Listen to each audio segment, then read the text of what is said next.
Well, welcome everybody. My name is Dr. Anar Brombat, and I head up the STEM seminar series. This is our second talk of the semester, and I could not be more excited to have Dr. Michael Williams here to speak for us. Let me just tell you a little bit about him. He's born and raised in San Diego. He actually is a former San Diego Mesa College student. Actually, my former San Diego Mesa College student. And from there, he transferred to UCSD, where he got both his bachelor's and his PhD. He's been spending the last 10 years basically working on therapeutic research in host pathogen interactions, as well as studying microbiomes on the skin, something we're going to get to hear about today. And so I'm going to let him tell you a little bit about himself as well, but again, it's my pleasure to introduce Dr. Williams to you, and I hope you enjoy. Thank you. Awesome. Thank you for having me, Dr. Brombat. So, I'm here, and I love doing seminars. I used to do seminars on research, and I just think it's an awesome opportunity to see what the scientific community is doing. And little be known to me, I never stopped paying for HBO Max because I forgot to cancel it, like most of my subscriptions. But I started watching this show, The Last of Us, and I never played the video game. I didn't know what it was about. And if you've never seen it, it's a pretty interesting concept of a fungal pathogen turning humans basically into zombies, or taking over their nervous system and their muscles and making them basically walking incubators for fungi. And when I started reading more about it, I started reading about how all these insects can actually have fungus take over their body and basically become grounds for the fungus to grow and release spores. And I thought this was just a very fascinating subject, and I wanted to look into it more. I have a background actually in studying host pathogen interactions. That means I study how different microbes, which are like fungi, bacteria, viruses, how they can actually affect a human host. So I've spent quite a bit of time doing that, especially the bacteria side. But now, after reading this, I gotta tell you, I'm really interested in the fungal side after doing a lot of research in this topic. And it's really understudied. So let me tell you about what we're gonna look over in this seminar. We're gonna do a little bit of basic background, teach you a little bit about fungi. We're going to specifically look at the real phenomenon of zombie ants. And then we're going to see how fungi affect human health. What is known and what are we still trying to figure out? Because remember, in science, we do not know everything. We are always trying to figure out new things. All right, little fungal background. Here's your typical textbook overview of all the different things we see in life in terms of how we break things down. And fungi are one of the main groups of our complex multicellular organisms called eukaryotes. Now, we see fungus everywhere. People eat it. People actually take the fungus that we're going to talk about, this cordyceps, they use it for medicine in different parts of the world, especially in China. And there are many fungi across the world. You can see here all the diversity, whether it's mold and breaking down food products, or these fruiting bodies that you typically see when people draw funguses. Making sure my pen's working here. So, fungi, just fun facts, right? Just getting us used to the idea of how diverse they are can be huge. If we go to Oregon, this is written wrong, it's in feet, but there are the largest fungal network in the world. A single fungus can cover 2.5 square miles. It's mostly underground. On the surface, you might see some fungus sprouting up out of the ground, but underground, there's a huge network. So fungi can grow into huge networks. Fungi also have been vital for health. If we look at penicillin, it was one of the first antibiotics discovered to fight staph from a fungus, Penicillium. that's amazing, the fact that we can use these fungi to treat human disease. This happened a long time ago, back in the 1920s. I put 19420s, that's a long time ago. 1920s. And it eventually turned into the first antibiotic to be used to fight staph infection. So you need to know a little background about fungus before we can actually get into how it affects the ant and makes that zombie ant. So fungus, if we really break it down to what it essentially does in its life cycle, it gets spread as this spore that can go into the air, it could go around us, it could sit on foliage on the ground. But that spore can sprout and grow into this structure called a hyphae. And then it can make even more branches and spread a vast amount. In pop culture, we see fungi all the time. It could be the mushroom that Super Mario eats to get big. It could also be, potentially, in at least sci-fi, the next pandemic. Now, this, I'm not going to show you the clip today, is a show, right? It's a show where they say this fungus has changed to go into humans and take over their body. Now, this is based on a true phenomenon, but one that affects a lot of insects, and particularly the one that's best studied affects ants, okay? I'm not going to show this clip right now. What I want to do is talk about these fungi. They're specifically called cordyceps. Now, this may look like a complex diagram here, but what I want to highlight is the fact that my pen doesn't work. That's the first thing I'll highlight. There it goes.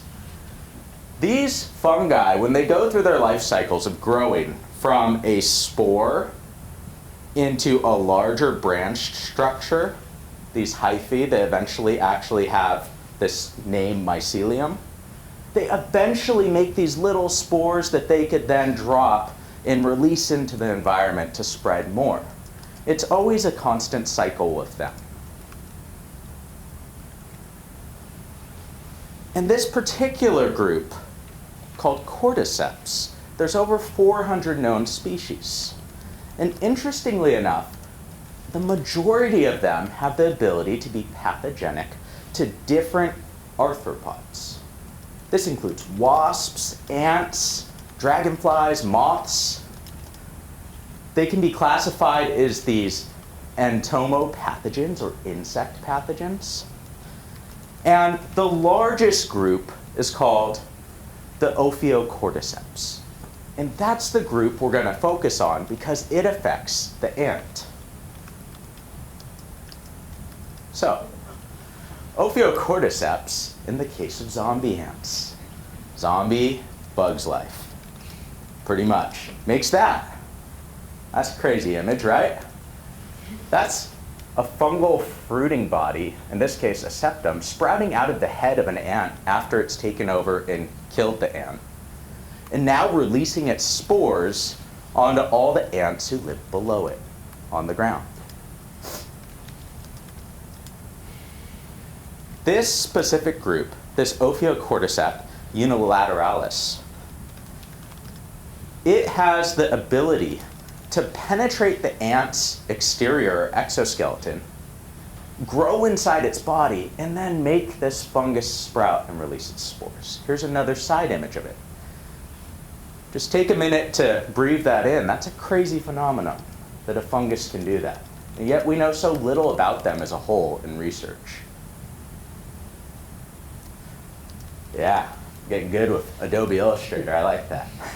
It took me way too long to make an ant when I probably should have been doing other stuff. But here's this carpenter ant, all right? Initially, these spores of fungus, it can pick up on the ground, they can fall down on top of it. But what's interesting about this fungus is if we draw these spores, they eventually go on to the exoskeleton across the ant, and they release these different enzymes called proteases. They break down protein. They have the ability to get inside of the ant's exoskeleton. And once inside, they do some really crazy stuff. They start to grow. They grow these hyphae structures throughout the ant. They actually start to take over the ant's muscle. There's been a lot of really cool research into this. So basically, I'll highlight it again. When this fungus goes through the ant, it grows these long hyphae structures, and then it hijacks the nervous system and the muscles without touching the brain. It can make the ant move how it wants, do what it wants, and the ant can't stop it. The ant can't fight it. In fact, it can make the ant move away from the other ants and go to the exact location or height where it grows best. This right here is an image called, it's a process called electron microscopy to make an image where you can see super high detail of the ant's muscle fibers. Right here in this top panel, there's no fungus on it. But if this ant is treated in a lab with this fungus for a few days, you all of a sudden in these other panels see different depictions of this fungus wrapping around the muscle fibers. Another fancy imaging process, you can actually make 3D pictures of what's happening around a muscle fiber. And in yellow, you see the actual fungus wrapping around the muscle. So once again, it hijacks the ant's own muscles to make it move and do what it wants. Even crazier, once it hijacks those muscles, it's penetrated into the ant, it's been infected. Over the course of 2 days, it brings the ant up to a leaf at just the right height, about 25 feet. And it makes it do something called a death grip. It uses its mandibles and clamps onto that leaf, so it can't move anymore. Then the fungus will grow out of control and slowly eat the organs of the ant, breaking down its organs to grow more and more fungal structure. At this point, the ant is no longer alive. In the course of 5 to 7 days, it has done its business and sacrificed the ant, and now sprouted this septum from the head, where it can go and make what we call a killing zone, where it rains fungus down, fungal spores down onto the ground to infect more ants. This is a very crazy, well thought out process by this fungi to be able to do this to an organism. You don't see many examples of this in life. But even though many insects can be affected by this fungus, it's very specific. One cordyceps strain may affect this ant here, but another cordyceps strain may affect this cicada here, or it may affect another organism here. Like you have some flies, you have some beetles. They all have different species of fungus that affect them. That's why we say the host range is really small. It means that it's very specific. This cordyceps unilateralis that affects ants, these carpenter ants, will not affect another type of insect, just that particular one. So getting to the big question in the room, since you've seen the zombie ant, the question is can cordyceps really infect humans, or is this all sci-fi? I'll say the answer to that is not that. That's from Bio 107. The answer to that is no, with a question mark. I never like to say in science, this definitely can't happen, but highly unlikely, not very plausible. And the reason's simple. We're too hot. Our temperature is too high. We fungi do not prefer to grow in our environment, in our body. In fact, there's not many fungi that survive inside of our body. Secondly, unlike insects, we have something called an adaptive immune response. We have specialized cells called T cells and B cells. Those B cells are things that secrete antibodies to help fight an infection. We have the ability to form a very specific attack against anything that enters our body that's foreign. And the same reigns true for fungi. We have the ability to fight fungi off if they're going to cause harm, more so than an insect would. Keep this in mind, so when I get to the end, we could pose the question again, which is, can a cordyceps or a fungus really cause us to turn into zombies? Why not? So, part of this talk was bringing into context something that we see in pop culture and sci-fi. But part of this is also to bring up what we know about fungi in humans and human health, and then what we still need to know. Okay. So, there's a term that is really like a hot topic right now in the biology field. It's called the microbiome. The microbiome is a collection of all microorganisms that live on the human body. This could be in the lungs, on the skin, something I'm particularly fond of, spend a lot of time on it. It could be in your gut or even in your oral cavity, in your mouth.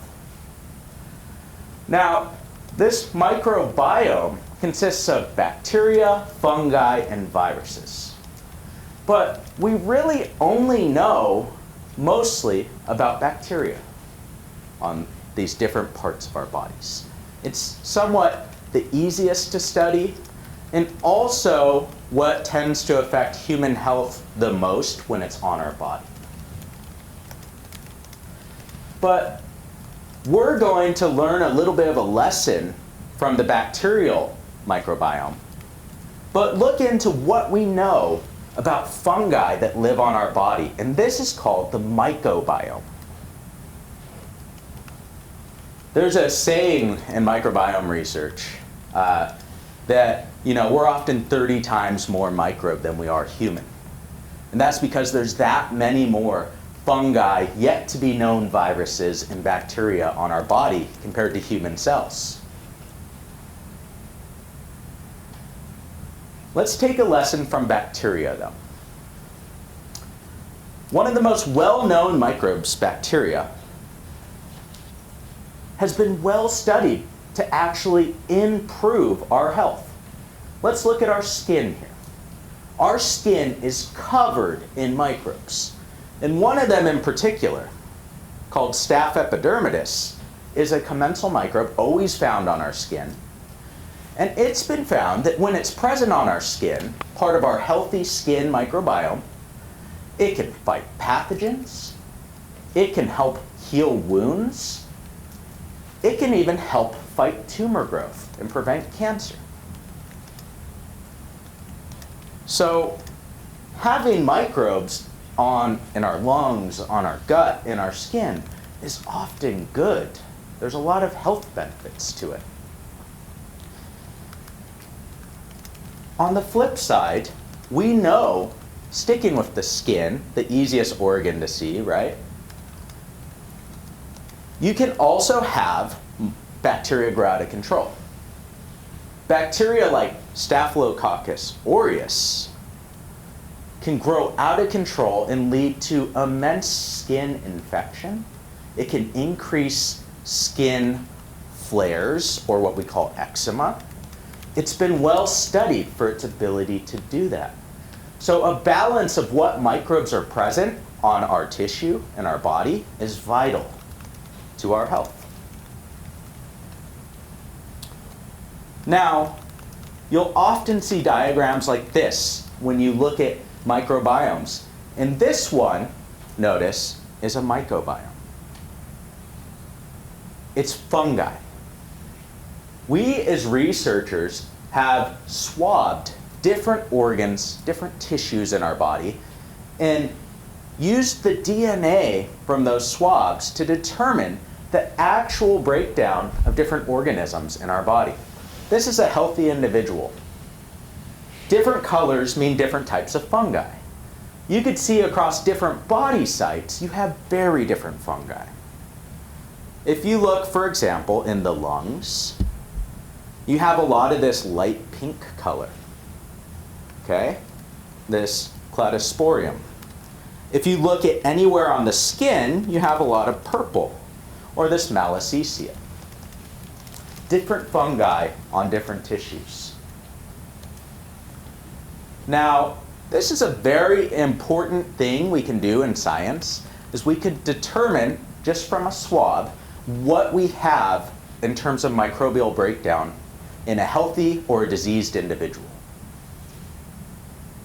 Basically, if this was the skin, you'd swab it, you'd collect all the fungi and the DNA, you'd amplify a very specific region of that DNA where you know you have diversity in the DNA and you could detect different species of fungi. Then you'd sequence this DNA fragment and have a nice output of the diversity in that region. And for those of you who aren't familiar with this, another example would be, is say you get fungi from a swab, and the different colors are different fungi. In a healthy individual, you may have these 3 reds, blues, and greens. In a diseased subject, you may have way more of these reds. You'd split these fungi open and isolate their DNA. You'd amplify one region of that DNA that's specific to different fungi species. And at the end, you'd have a breakdown from each sample of what the diversity of the fungi is. This has led to immense discoveries in human health because we can see if there's a pattern of one fungi overgrowing or not from individual to individual.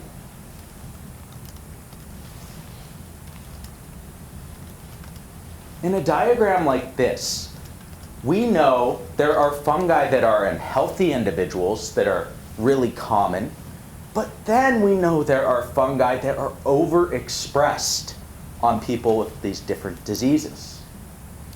A term you'll see used quite frequently is called dysbiosis. In the role of the microbiomes, dysbiosis means any change from the norm. Any individual that has more of something, they're going to say is in a state of dysbiosis. And more often than not, when someone has a disease, there is a state of dysbiosis in your microbiome, or in this case, your fungal microbiome. So if we take one example here, we zoom in to a skin disease I'm quite fond of because I worked with it too long, called atopic dermatitis. It's a really bad rash that even makes your skin split open and can lead to infection. Now, in atopic dermatitis, there's a dysbiosis of a fungi called Malassezia. We know that because we swabbed healthy individuals and atopic individuals and found that there was more of this species on their skin. And then we took that bacteria, or fungus, sorry, and put it on the skin in a model and found that it can make your immune system go completely out of control. It can lead to a huge immune response. Huge redness of the skin, thickening and splitting of the skin. So we already know that some fungi can be really bad for our health that we find on our skin. Similarly, you could have something like a case in the lungs. Generally, when you have a disease, something like HIV that makes your immune system not fully functional, you could have a fungi like this pneumocystis, which can actually, in this case, make your lungs, if you see on the left side right here, a really healthy lung tissue in a CT scan, it can lead to a lot of buildup in your lungs where they're no longer able to function properly, and you're no longer able to have the lung have the same capacity to breathe in and out and filter oxygen. These infections are actually quite bad here. They lead often to severe pneumonia. We know a lot about how fungi can be bad for our health. There's even concern that fungi are changing. This is where the sci-fi part, you don't want to get that part out of the, you don't want to lose sight of that. It's not completely off base. We're finding more and more as the world gets hotter and hotter, or today colder and colder, but generally hotter and hotter. We're finding that more fungi are finding their way into human health. One of these that's concerning physicians is called Candida auris, because it can spread person to person really quickly. That's not common in fungi. They thrive at higher temperatures like the human body, and they can make severe infections once in the bloodstream. And the part that's freakiest about them is they're resistant to a lot of drugs already. And even worse, we don't have a lot of drugs to fight off fungi. Because in medicine, we've determined they're not that important to develop drugs for.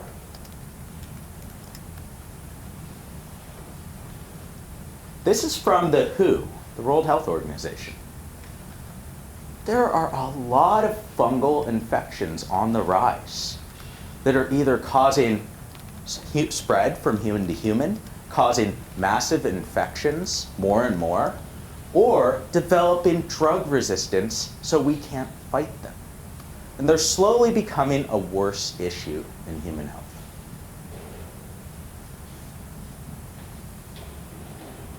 Most people don't know this, but fungal diseases affect up to 300 million people across the world, and close to 1.6 million people die from fungal infections a year. But when you look at the therapeutics we've developed in medicine for fungi, there's not many. And what we do have has such severe health issues as side effects that they don't really want to prescribe them. And most of the time in medicine, a physician doesn't even know how to diagnose if you have a fungal infection.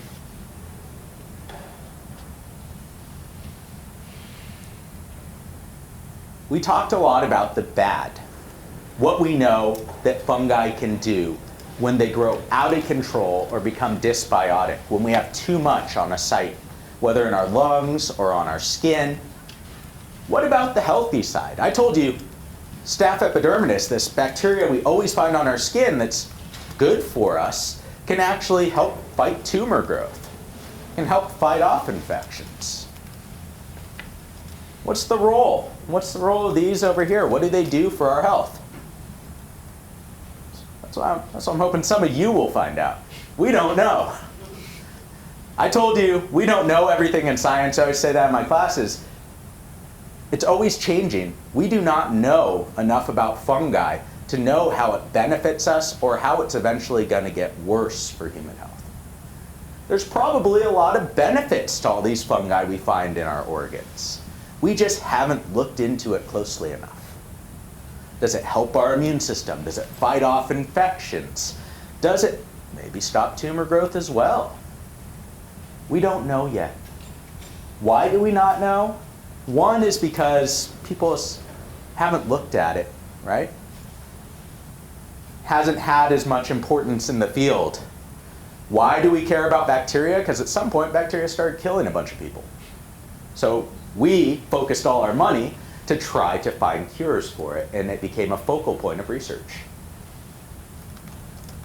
Why else are fungi hard to study? They don't really grow very well. We don't know how to grow all these different species the best. We don't even know how to split them open very well to isolate their DNA and sequence them well. Overall, we need future researchers to look more into fungi, to not just figure out why they're bad, but why they're good. What can they do to help us? We're this close to having an FDA-approved drug to put bacteria from a spray bottle onto our skin to fight off skin disease. Who's to say fungi can't be another treatment like that?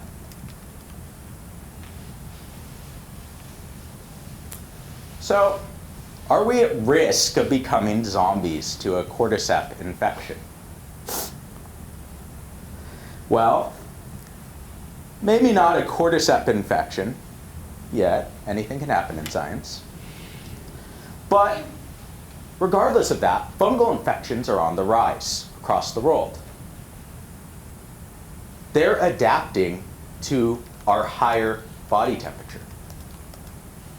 As researchers, we need to actually try to find ways to help treat fungal infection, help detect it, and help try to stop the spread of an organism evolving faster than us to find a way to be another pandemic. That was it for my talk. I want to thank you for your time and open up to any questions after I say one thing. Dr. Brombach did say I went to Mesa, I went to UCSD. Mesa, by the way, is the best education I ever had. That's why I came back here. But it is my goal here to help y'all as students to reach your career paths to maybe become the next researcher in somewhere like this. I've been through the system, and I'd love to, anyone who ever wants to reach out to me, ever wants to email me, don't have to be in one of my classes. I'm always willing to talk and give you advice or just have a talk about science in general. So thank you for your time, and I'm open to any questions.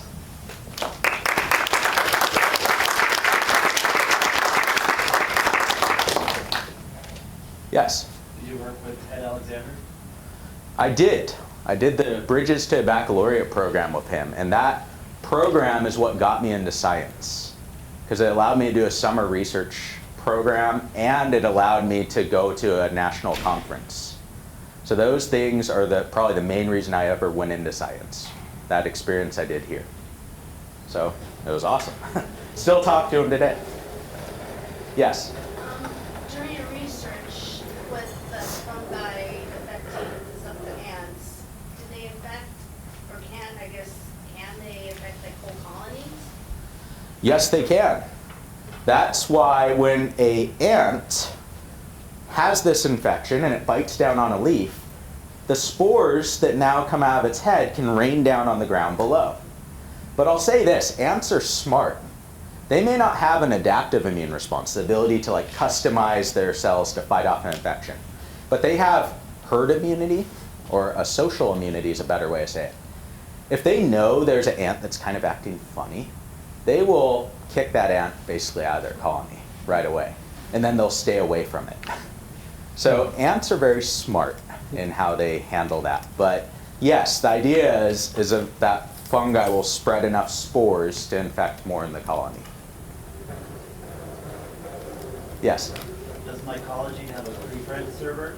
Does it have a what? A preprint server? Core publishing preprints that haven't been accepted through peer review processes yet? The researchers want to get the information out faster? I honestly don't Like know. BioArchive or MedArchive? Well, I'm sure you could do it into one of the med archives that's currently there, like the BioArchive that I have colleagues who publish in or try to put their work out in. But, there's more and more journals specific to fungal research. I just don't think a lot of people read them enough. They need to make it into circulation more read journals, I think, so people are more willing to see it. Yes? You said that fungi in the middle, you said 1.6 million people annually.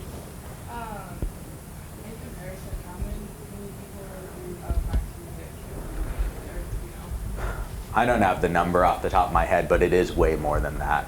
And there's a lot of different infections that specifically are bad for human health, where they grow out of control, especially in our bloodstream or in our tissues. And yeah, there's bacteria are definitely a bigger threat currently in terms of human health as a whole.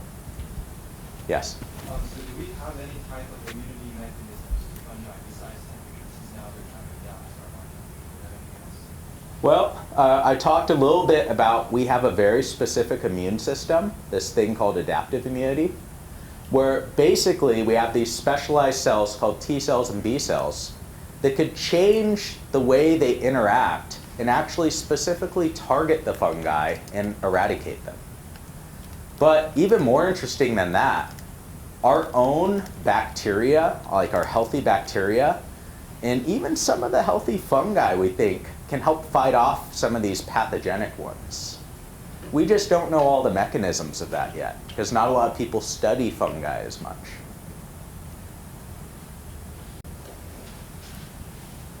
Sure. So you say that the fungus are adapting to the temperature, but in humans better. Is because of the climate change? You know, because the temperature is getting higher and higher, or why do you think is this happening? Well, it's probably a mixture of two things. This is just speculation off what I've read and what I know, but one of them is thought to be climate change. That the fungi are adapting to living in just hotter temperatures, hotter climates, but obviously the other thing is just the more spread of humans across the world, more close encounters with fungi that they didn't used to be in contact with. Good question, yes. You had mentioned that the ants, usually with their immune system, they can't fight off the fungi. Are there any cases with like different insects where they were able to fight off the fungi? That is a very good question that I don't know a whole lot about. What I would speculate is these fungi, these cordyceps, have a very specific range, meaning they could only, like this unilateralis that affects these ants, only affects that species of ants. Which means the other ants either have some component in their exoskeleton or something where they can't let it in, or they have something else that's fighting it off. In fact, I read a cool article that we talked about microbiome. There's viruses on species that could actually attack, that live on our skin. We have viruses on our skin too. Not the bad viruses you always hear about that make us sick. But we have viruses that can actually attach to these fungi and kill them. So life is a balance of having the good bacteria, the good fungi, the good viruses to fight off the bad ones. So do you think there's just kind of like trial and error with the fungi, like finding their like niche host species? Definitely. And the one thing I always say in my classes is a human cell will take like 24 hours to 48 hours to grow. Like a fungal cell will grow within minutes. I mean, these things grow fast, so they change fast. And they adapt fast to find something to survive on. Yes? In that laboratory work that was done where the fungal mycelium enclosed over the muscle, did they try to inhibit its growth? You said that there aren't a lot of drugs out there. What's the time frame for it to go from initial infection to surrounding the bacteria, the muscle, and was there a way that they could inhibit it? Did they try any studies like that? They didn't try, and these studies are from like 2 or 3 years ago. They're recent studies. Okay. And they're just now, because there's more and more interest in fungi, starting to study what they're actually doing. The scary thing about that example is that happens in like a day, that it spreads, forms these networks, and wraps around all the muscles. It's very fast. But that'd be, probably a good next step for them. Yes? So I know you guys talk about like deadly infections, but how about more chronic illnesses? I know you mentioned atopic dermatitis. Are there any other diseases that are also being linked to funguses?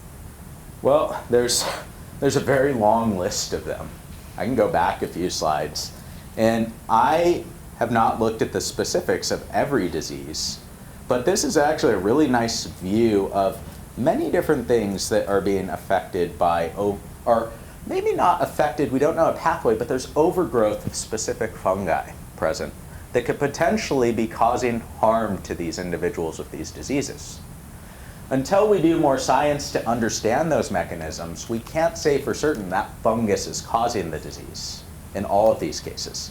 Some of them, like the example I gave with atopic dermatitis, I gave that because it's well known. They've tested this in a lab and found that this fungus can cause these rashes or these lesions, but that's not always the case with all these yet.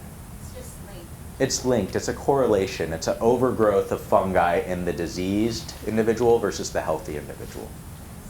But there's room for research on it, yes? If there's if we already know that we have bacteria and fungi inside at least part of our bodies, is there evidence to suggest that there are fungus and bacteria inside of our brains? Well, generally speaking, I can't speak for fungi. There are some bacteria that cross the blood-brain barrier that can be found, but generally that region's pretty clear of most microbes. It's usually things that the bacteria can secrete things that make it into the brain, but usually those areas, to the best of my knowledge, are because you can't easily cross the blood-brain barrier to the brain, you can't, there's not a lot of microbes present in the brain tissue itself. There's a few examples I've read about, but don't quote me on that. I need to look more into it for sure. That's a great question. Yes? So is there a reason why in like the ants, for example, the spores are usually like on the head? Just like trial and error again, like they just found it easiest to grow there? Or? You know, I don't know why that's the main location they come out of. What I do know is the last thing they infect is the brain. And they've actually taken images to show that after these ants take this death grip and they bite onto a leaf, the fungus will spread to the brain, grow there, and that's where they eventually actually come out of the exoskeleton of the head. But I'm not sure why that is the location. That's another good question. Yes? I don't know how aware ants are, but since they affect the brain last, are they aware of what's going on, but they just can't do anything about it, and then they just die? That's the scary thought, is obviously we don't know what an ant's thinking behaviorally necessarily, but the scary way that they phrase it that we think is whether they're aware or not, whether they still have their brain function or not, they can't control their own muscles. Because these fungi are secreting different metabolites and little proteins that are triggering the muscles to move in certain ways that they can't control. That's why I said they've been hijacked. So hypothetically, like that could be Yeah, if it's like the dude from A Bug's Life, yeah, and he's talking and all that, like, yeah, he's trying to talk but can't because the fungus is taking over all his muscles. So, Work the same way with the other insects as well? to the best of my knowledge, yes. They're all a similar pathway that first they get into a tissue, they start to grow in these networks, and then they slowly take over and release their spores after they've killed the animal.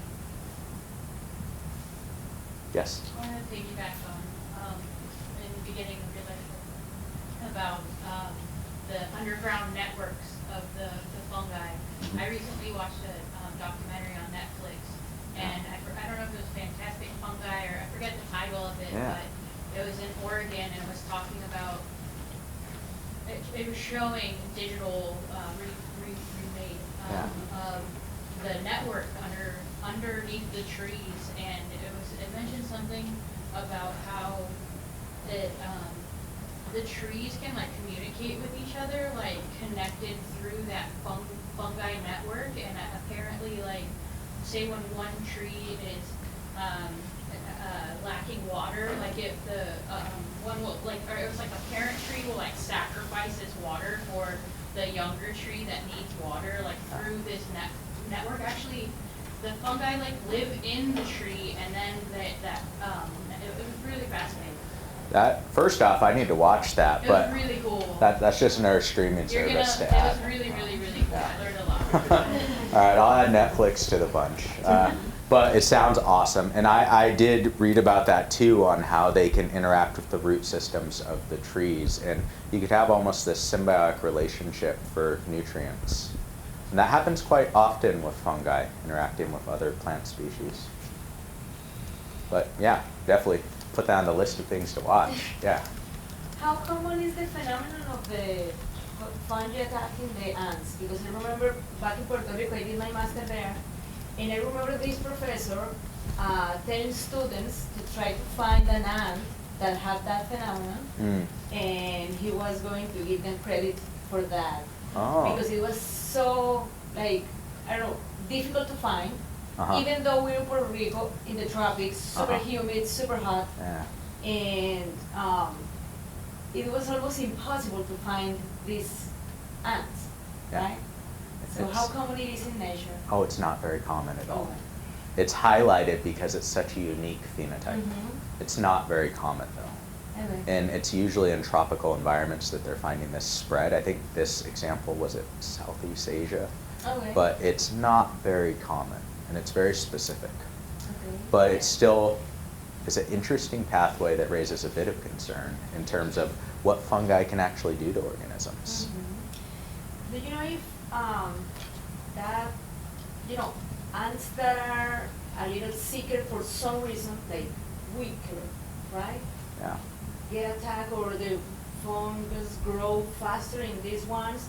Because if it's that not common, right? If it's not common and spores are everywhere, why only certain individuals get the fungi growing there and being a zombie?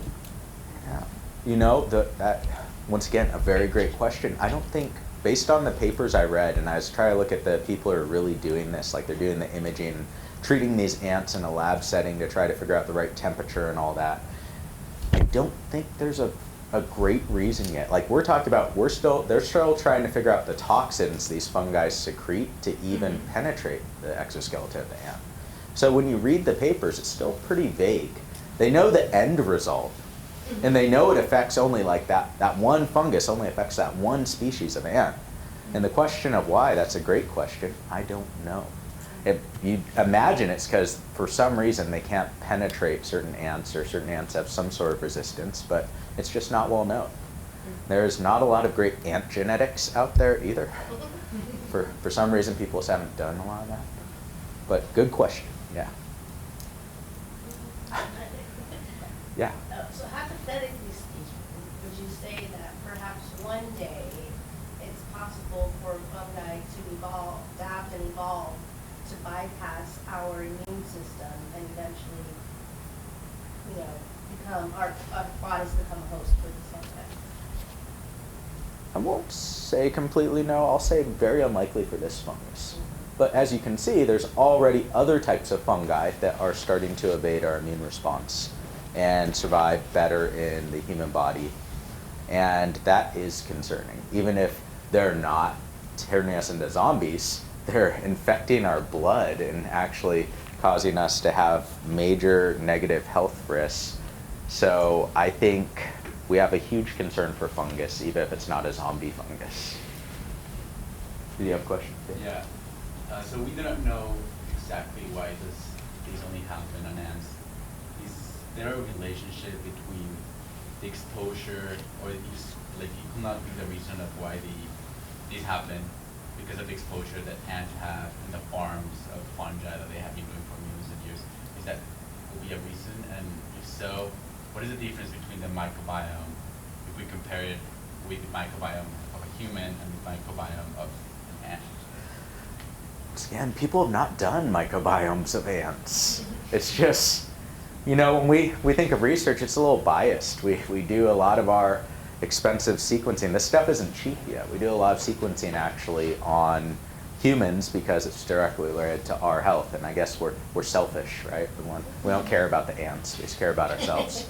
But what I do know about the actual fungus itself is, at least in a lab setting, they found that it really depends on the dose of spores that they're exposed to.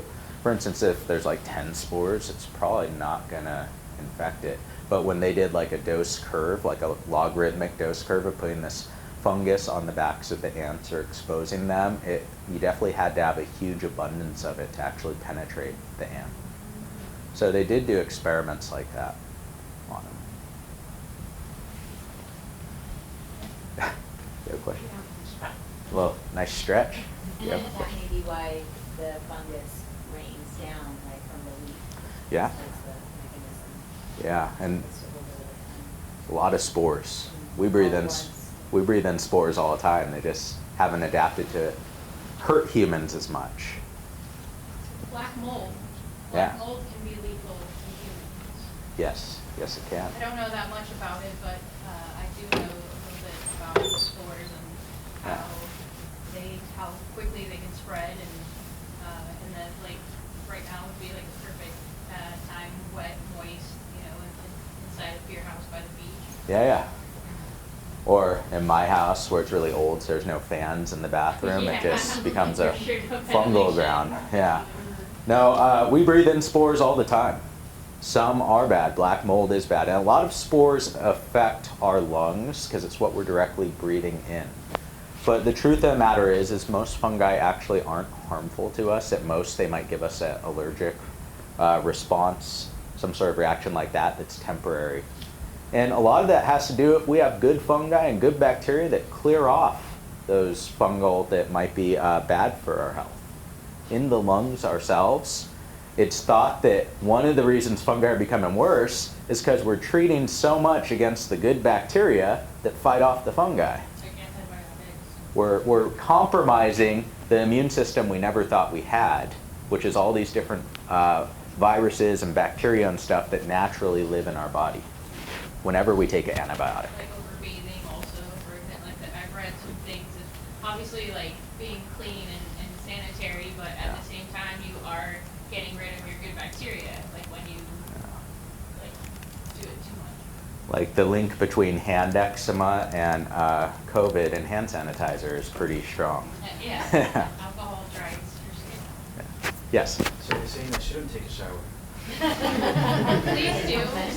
Well, for your but- last paint. You know, just like ants have social circles, humans do too. So I'll let you determine that. Yes. A little off topic, but have you ever been to the fungi festival in Santa Cruz? I have not. I was gonna go, but they canceled it this year because, have you been? No. Oh, yeah, it's like this thing that they have every year during January, Uh-huh.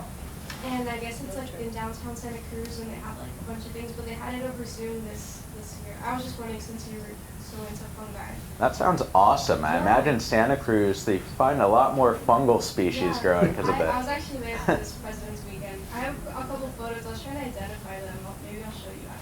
That sounds awesome. I'll have to look into that one day. And I always want an excuse to go to Santa Cruz. Yeah, I wanted to go, but the weather took over, so I was gonna go. If I could ever take things back, instead of going to UCSD, I would have gone to UC Santa Cruz. It's just beautiful. You have like redwoods in the middle of the campus. Yeah.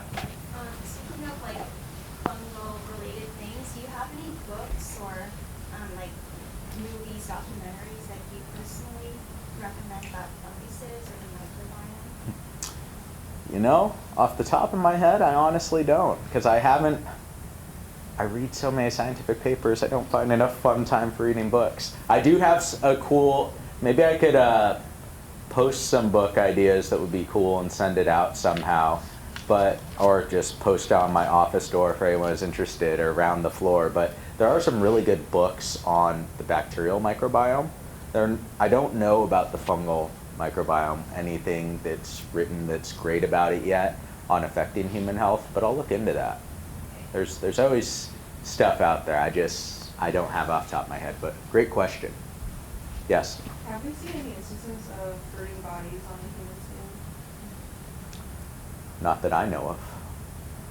Because most fungi don't have the ability to actually survive and grow into a network like that on the human body. If our body is decomposing, however, would we see that? Maybe. That's a great question. I mean, they do. Fungi are one of the major decomposers of this planet. Yeah. As long as we don't formaldehyde all the bodies like we tend to do. And yes.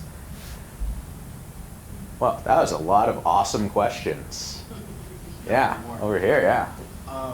If we wanted to do more research on just fungi in general, who would you recommend for us to go to? Or what website would you recommend us to go to? Another great question. Because it's really hard to find fungal researchers. One of my goals is eventually to go to like the ASM conferences, the American Society of Microbiology.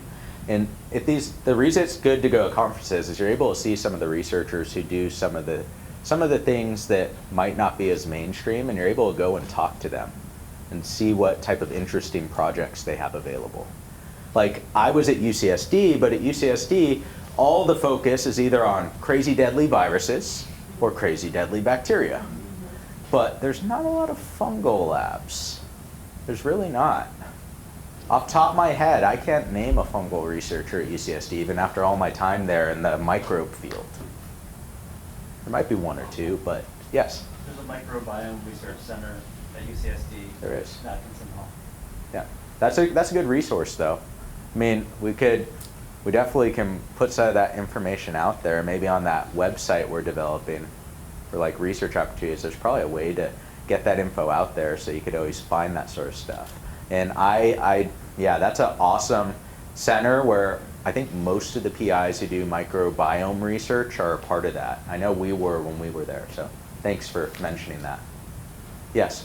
So I'm assuming the reason now there's so few researchers on fungi is because we're all assuming that fungi, well, like fungi prescription over here, that fungi is not really important in comparison to bacterial disease, right? Yeah. You know, in the medical realm, your research is funded based on what is a hot topic in terms of what is causing the most disease. Right. So then, how would you describe maybe the potential of getting support on these resurgent fungal areas in the future in the next few years? Since it's such like an unpopular topic. Yeah, you know, a lot of it takes just finding that one fungi that is actually, you're able to model that it's doing something bad. Like the one I mentioned, this Canada auris that is able to spread human to human, I imagine there's going to be a lot more grants on that in the future, a lot more researchers investigating it. And that's going to benefit us because it's going to be more people switching to fungal research. For instance, I went to a skin conference like a year ago, and all the big microbiology people of the skin were there. There's one person who was studying fungus, like maybe like 50 researchers who did bacteria. So, but I think that's going to change as you see more and more health concerns with different fungal infections. Awesome. That was a lot of questions. Well, thank you so much, Dr. Williams, for coming.